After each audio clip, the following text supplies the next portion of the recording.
নমস্কার কৃষক বন্ধুরা। আজ 28 জুলাই 2026 মঙ্গলবার।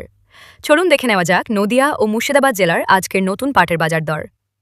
দুঃখজনকভাবে আজ দুই জেলাতেই পাটের বাজার কৃষকদের জন্য অনেকটাই দুর্বল রয়েছে। প্রথমে নদিয়া জেলা। নাজিরপুরে পাট বিক্রি হচ্ছে 9,500 থেকে 10,200 টাকা প্রতি কুইন্টাল।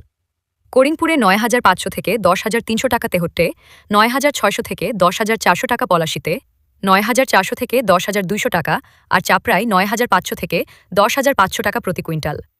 এবার মুর্শিদাবাদ জেলা। ডোমকলে দাম 9,600 থেকে 10,300 টাকা, বহরমপুরে 9,700 থেকে 10,350 টাকা, বেলডাঙ্গায় 9,500 থেকে 10,500 টাকা, লালবাগে 9,500 থেকে 10,250 টাকা এবং জঙ্গিপুরে 9,500 থেকে 10,300 টাকা প্রতি কুইন্টাল। আজকের বাজারে বেশিরভাগ জায়গায় পাটের দাম 10,500 টাকার নিচে থাকায় বাজারে চাপ স্পষ্ট দেখা যাচ্ছে। এমনই প্রতিদিনের সর্বশেষ পাটের বাজার দর ও কৃষি খবর সবার আগে পেতে আমাদের পেজটি ফলো করুন। ধন্যবাদ।